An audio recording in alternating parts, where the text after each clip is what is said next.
Plans now firm. Pope Francis confirms he will visit 3 eastern U.S. cities in September. Intensive search. Security forces in Europe seek out terror cells before they strike. He had a dream. Dr. Martin Luther King Jr. remembered on his national holiday. And weekend to remember. Pope Francis is home in Rome after a whirlwind weekend in Manila. Those stories and more on EWTN News Nightly for Monday, January 19th, 2015.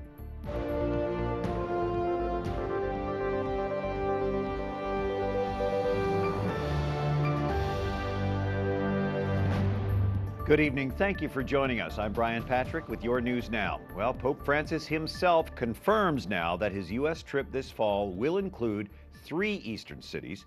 He made the announcement aboard the papal plane returning to Rome from the Philippines today. He said he'd like to enter the U.S. through the Mexican border as a sign of brotherhood and of help to the immigrants. But logistically, he said he will probably fly directly to the East Coast. The Pope had previously confirmed only a visit to Philadelphia for the World Meeting of Families. Our Rome correspondent, Alan Holdren, back in Rome after an exhausting trip with Pope Francis and the entourage. You just got off the plane, Alan. Pope Francis is known for his candid comments on these trips. What did he say about the U.S. trip in September? Well, Brian, he confirmed that he's going to be going to 3 cities in the U.S. over 6 days. This will be to Washington, D.C., to New York City, and to Philadelphia in that order. It's going to be an exciting trip, and that's coming up in September. All right, you broke this story originally that he was going to visit all 3 cities. What more can you tell us about that schedule? Well, I spoke to a man by the name of Archbishop Bernardito Auza. He's working at the UN in New York City. He's the Pope's representative there, and he just had come out with from lunch with the Holy Father yesterday, and he must have talked about the details because he was happy to share them with us. He talked about Washington, D.C. and the Pope going to the White House, going to Congress to address a joint session, canonizing Junipero Serra there in Washington, D.C. in a mass at the shrine there of the Immaculate Conception. Also from there, we go on to New York City. He'd be addressing the UN General Assembly for their meetings in those days. They're going to be speaking about the Sustainable Development Goals. Also, he could go to Ground Zero, which you can imagine would be a very emotional visit there. And he would be going to St. Patrick's Cathedral as well. And that's all before he goes on to Philadelphia for the highlight of the trip. They're expecting more than 1 million people for the final Mass there on September the 27th. And finally, very quickly, you've got to be exhausted. The Pope's got a few years on you. How is he doing? How's he holding up? It's incredible. He just keeps on going. And you know that if he's got a free moment, he's not resting. He's doing something else. As soon as we got back here, we were in the airport. We were collecting our bags. We just got off the same plane as the Pope, collecting our bags, and we start getting messages that he's already at St. Mary Major here in the center of Rome, and he's dropping off flowers at Our Lady, which he always visits her before trips and after trips, and he looked just as fresh as when he started the trip, and I'm not kidding. All right, we're grateful you and he and all the others are safe and at home. Thank you, Alan Holdren. Thank you, Brian. Our team doing a great job covering the Pope's trip. And you heard Alan mention Archbishop Auza, the Apostolic Nuncio to the United Nations. Our Susie Pinto talked with him earlier today about the focus of the Pope's U.S. visit and his planned address to the UN. What do you think the Pope's message or his theme will be for his trip to the United States, which is coming up later this year? I still don't know, but since the primary purpose of the visit will be the World Meeting of Families, so I believe that the family would be the main focus, and that would be the main focus of his visit. And it is the only part of the visit which is, as of now, confirmed. But we do hope, we do believe that the Pope will go to Washington and will go to New York. When he will be in New York, he will speak to the General Assembly, and the overall theme of the visit, of his visit to the United Nations, would be practically the post-2015 development agenda, which again would be the family as the main agent of achieving these development goals, sustainable development goals that will be defined during his visit, because he will practically open the summit of the post-2015 development agenda. And I believe the Pope would again underline, especially in the context of the United States, the importance of not leaving, we might say, the blind forces of the market economy. The Pope doesn't criticize, of course, the generation of wealth. That is normal. Even profit is normal. But how should the system be able to benefit also equitably those who have less would be the greatest challenge. Well, we're so excited for that visit, and we look forward to being there at the UN also. Thank you very much. We would be as soon as I get back to New York, we will start working. Okay. Thank you. Thank you, Your Excellency. Thank you, Susanna. Again, a great job by our team there. And Pope Francis has hosted President Obama at the Vatican in March. Now it is the president's turn, with the Holy Father coming to Washington in September. Our chief White House correspondent, Suzanne LaFranchi, reports tonight. Pope Francis is often called the Pope of surprises. Undoubtedly, during his first visit to the White House, he will use his trademark candor to discuss his willingness to work with the Obama administration on areas where they agree and speak out against those issues where they differ. He is not a politician, rather a spiritual leader with tremendous global influence and the supreme moral leader to over 1 billion Catholics worldwide, 25% of the voting population in the United States. The Pope's loyalty is always to Mother Church and not to a fleeting political administration. Professor Proudhon says the Pope's decision to visit the most powerful government on earth sends a dramatic message that all power must ultimately serve the true purposes of God.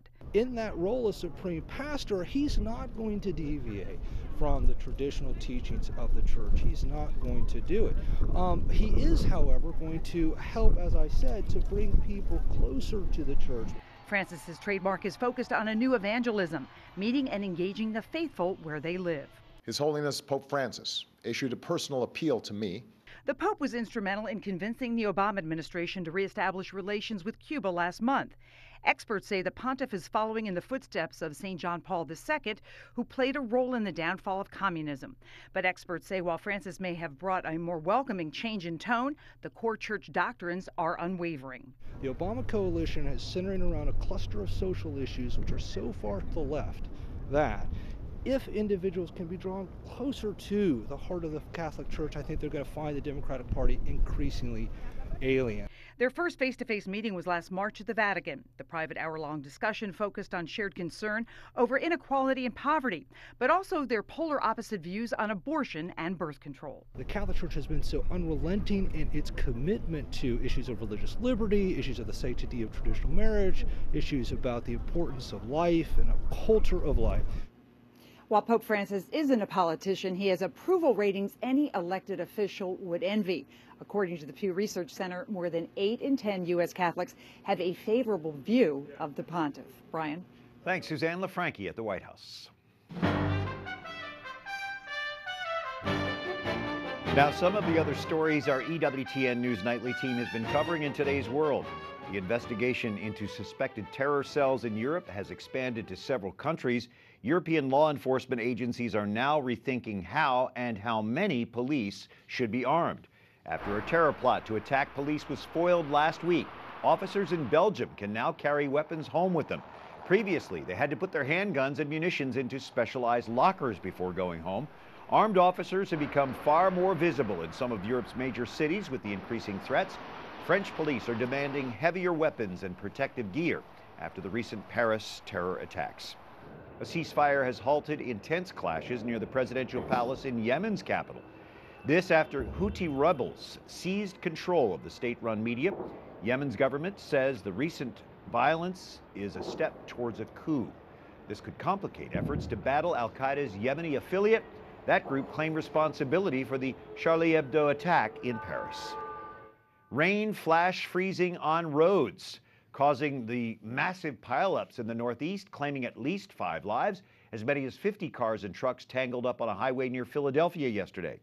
Transportation officials say rain flash freezing can cause the worst possible road conditions. Pavement goes from wet to icy in an instant. Even spotty freezing can cause skidding and accidents. The NFL is investigating if the New England Patriots used deflated footballs in last night's AFC Championship game. The game operations manual notes that those who alter footballs can be disciplined with fines or other measures. The Patriots clobbered the Indianapolis Colts 45-7, earning a spot in Super Bowl 49 against the Seahawks. Seattle is vying for consecutive Super Bowl wins after Sunday's historic comeback win over Green Bay. As we continue our Embracing Compassion coverage of the just completed trip of the Holy Father to Southeast Asia, an estimated 6 million people attended the Pope's closing Mass in Manila, wrapping up a whirlwind weekend. Our team covered the Holy Father's every move. Alan Holdred recaps the final day of the 5-day papal trip. It was a record final day for the Pope in the Philippines. He celebrated Mass with more than 6 million people in the capital city, Manila, the largest Mass in history. It was the feast of the Santo Niño, or Holy Child, a depiction of the baby Jesus, beloved by Filipinos. The child, said the Pope, is a reminder that the family must be protected. Sadly, in our day, the family all too often needs to be protected against insidious attacks and programs, contrary to all that we hold true and sacred, all that is most beautiful and noble in our culture. Earlier in the day, he spent time with these young people at the downtown Santo Tomas University, spirits undampened by the weather. But the Pope's heart was heavy. He asked for prayers for a young woman, just like them. She died tragically after this Mass on Saturday, in stormy Tacloban. Then another heartbreaking moment, an innocent question from a child. Why does God allow children to be neglected by their parents or fall prey to prostitution? And why do so few people help? Pope Francis set aside his prepared remarks to answer. It is in being compassionate and crying with the suffering that they can be understood and loved, he said in his native Spanish. Si vos no aprendés a llorar, no sos un buen cristiano. Translating into a message to all people worldwide. If you don't learn how to cry, you can't be good Christians. The Pope invited the young people to learn to love, to give and to receive, to be nothing short of saints. In Manila, Alan Holdren, EWTN News Nightly. Thank you, Alan. Mary Rice Hasson is editor of Promise and Challenge. Catholic Women Reflect on Feminism, Complementarity of the Church, coming soon from our Sunday visitors. So at the University of Santo Tomas, the Pope commented about the lack or absence of women in the speaker lineup and in the crowd. Is this unique to the Philippines or a theme that we'll probably hear more from Pope Francis? Well, I think what you saw there was the best of Pope Francis, using his sense of humor to make a serious point about church teaching. And that point is the complementarity of men and women, that the church needs and relies upon both men and women to accomplish its evangelistic task. And so one theme of Pope Francis's papacy so far has been to encourage an increase in the presence of women. So he was very much about that in that first meeting. And very effective. Like you said, he used his sense of humor. Now, the Philippines recently passed a bill that provides contraceptives, tax or government funded. Mm-hmm. How did that happen in such a Catholic culture? What happened in the Philippines? Yeah, it's really important to understand the backdrop here because it makes sense of the Pope's comments today on the flight home, as well as his comments during the trip, supporting the Church's teaching on Humanae Vitae and condemning contraception. So the background is this. The Philippines is a predominantly Catholic country, over 80%, and the laws reflect deeply held beliefs and values of its people.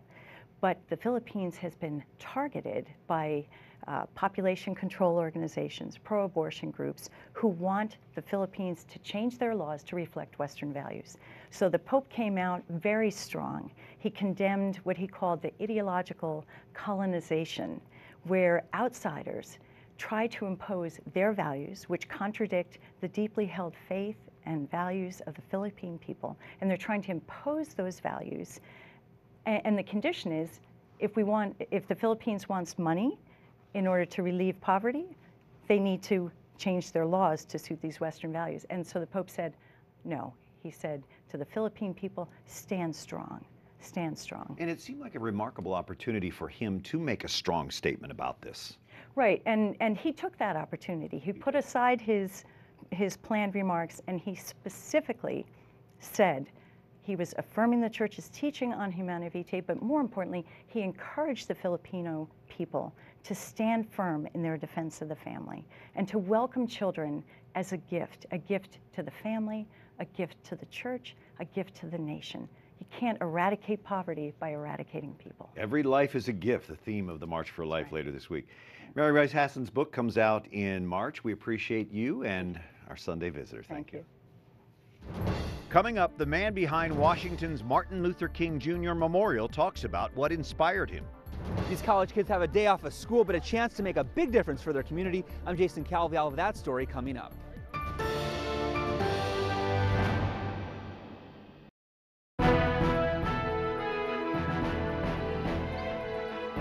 On this Martin Luther King holiday, it's good to have you with us Monday evening, the 19th of January. I'm Brian Patrick. And on this Martin Luther King Jr. holiday, it was marked with a wreath-laying ceremony at the MLK Memorial here in Washington. D.C.'s new mayor, Muriel Bowser, and others honored Dr. Martin Luther King Jr. and his legacy. Secretary of Homeland Security Jeh Johnson spoke, saying Dr. King's dream has not yet been reached. He cited heroic Ebola healthcare workers and responders to the Paris terror attacks as examples of how we can do better. On this day in 2015, in the name of Martin Luther King, we must rededicate ourselves to a better world in which God's children choose to feed the hungry, care for the sick, clothe the naked, choose conciliation over confrontation, brotherhood over hatred, and peace over war. The D.C. Memorial features a 30-foot-tall statue of Dr. King, highlighting his most inspiring quotes. And one of the men behind that is Harry Johnson, president and CEO of the Memorial Foundation, which built the National ML King Memorial. What an impressive memorial, and on a day like today, it really brings that message home, doesn't it? It's a great memorial, great addition to the mall. We're so pleased that people will go see it, and they take away a lot of Dr. King's thoughts, deeds, and messages. Now, your fraternity brothers were involved in this, right? Without question. It was Alpha Phi Alpha who came up with the idea that Dr. King deserved a place on our national mall. And so for 30 years, Alpha Phi Alpha members struggled to get a bill passed, finally got a bill passed, land selected, and design chosen. He was a member of that fraternity, wasn't he? He was. Dr. King actually joined Alpha Phi Alpha at Boston University. Wonderful. So Dr. King was a spiritual leader. He was a motivator, yet he was living in this reality of violence and racism. His message was always nonviolent. How does the memorial reflect all those themes? Basically, with the quotations there, but also there are four major themes at the memorial: justice, hope, democracy, and love. And with all those, that's everything that Dr. King talked about. Now, I understand that you're Catholic educated, and if you could just give us an idea of that and how that's brought you to where you are today. Sure. Born and raised in St. Louis, Missouri, went to St. Barbara's grade school, CBC, Christian Brothers High School, and Xavier University in New Orleans. I believe my education gave me a solid background in terms about leadership and how one should lead, but also lead with not just authority, but lead with compassion and understanding and able to give something back to community, family, and friends. Dr. Alveda King, the niece of Dr. Martin Luther King, was here recently, and I asked if there are any people who are stepping up to carry on his leadership. Is that a goal of yours? It's not a goal of mine. My goal is to build a memorial and be a good human being. I believe that right now the torch needs to be passed to younger people, people who do great things in their communities, for their country, whether it's here or other places, to show and talk about Dr. King's messages of love and peace. We heard Secretary Johnson say earlier that we haven't reached that dream yet. It hasn't really come true. What can we do as the American people, as Christians, as Catholics, to help have that dream see reality? Well, I think number one, as Christians, we need to abide by the Bible. And that is, feed the hungry, clothe the naked, and visit those in prison. We need to visit and take care of more of our young kids and teach them the right way of living in this society. And I think if they understand that, then we'll be a better society. Harry Johnson, thanks so much for being with us, and thank you. Hope you have a good evening. You too. We appreciate you. All right, in the spirit of Dr. Martin Luther King Jr.'s dream of a better world, people across the country are serving others in a special way today. Jason Calvi reports. Imagine if this pile of trash welcomed you home every day. Donald Hines knows the feeling. It makes me want to leave. It makes me want to leave, but I know I can't leave because I'm here for a reason. But today, a team of Catholic University of America students used their day off to clean up this homeless shelter and drug rehab center. It's hard to believe because I don't think that people should be living in this. It just makes me sad, that someone has to live like this. It's part of events across the country today. Congress named it the Martin Luther King Day of Service back in 1994. There's no better way to use a day off. Do some good today. The students swept in, cleaning up hundreds of bags of trash, finding many interesting things, including the kitchen sink. But also some sad reminders of what this place is. This is kind of sad because that's a horrible habit to get into and a really hard one to break. But this is a place where people can clean up their lives. People like Ralph, who first went to jail when he was 11. I just hope that they ain't never got to, be in no shelter or oil program, period. And for Donald, it's a chance to share his story with those who are making this place a little cleaner today. Thank y'all for coming out here. Y'all did a beautiful job. In Washington, Jason Calvi, EWTN News Nightly. Up next, an exclusive interview about the Pope fostering a culture of encounter while in Manila.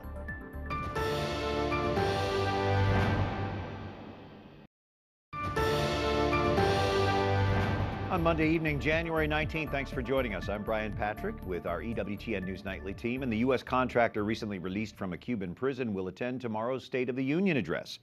Alan Gross was invited to sit with the First Lady, Michelle Obama, for the address to the joint session of Congress. He was freed last month after serving 5 years of a 15-year sentence, accused of working with the U.S. to determine to undermine the Cuban government, a charge that he denies. His release was part of a thawing of diplomatic relations between the U.S. and Cuba.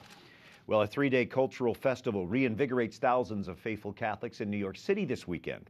The New York Encounter is organized by the Catholic ecclesial movement Communion and Liberation. It includes artistic performances, exhibits, and talks. The theme for the 5th annual conference, In Search of the Human Face.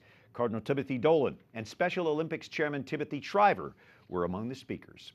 The Holy Father is finally resting at home tonight. Well, his trip to Sri Lanka and the Philippines drew millions. Father Federico Lombardi, the head of the Holy See Press Office, reflects on the apostolic journey with our Susie Pinto. Father Lombardi, you travel with the Holy Father, and here, of course, in the Philippines, it has been an emotional day. Can you give us an idea of what it's like to represent the Pope? The Holy Father is at the service of the Church. I am at the service of the Holy Father to help him to do his service, explaining to the journalist what happens, what is the mind of the Pope. The Pope expresses himself very well. He does not need me very often. But sometimes I can add some information about circumstances, about intention, about what also the collaborators have done, and so on. Can you tell us how he keeps up with the schedule and how he keeps up with all the crowds and the people that he meets on these trips?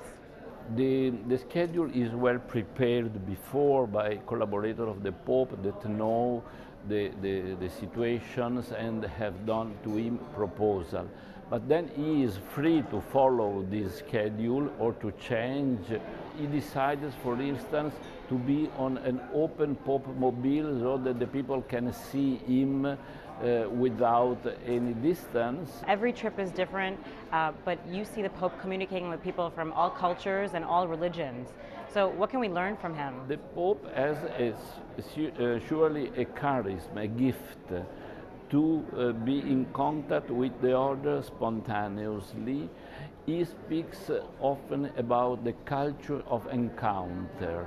He likes to encounter the concrete persons, not to do long discussions, intellectual or theories, but to be with the entire personality that he has, culture of encounter. This is a slogan, not only a slogan, this is a truth of the method of pastoral and human relation by the Pope. Thank you so much, Father Federico Lombardi, for joining us today. Thank you. And thank you, Susie. And you've got to see this video of Pope Francis celebrating with children during the Mass in the Philippines. Good night, and may God bless you.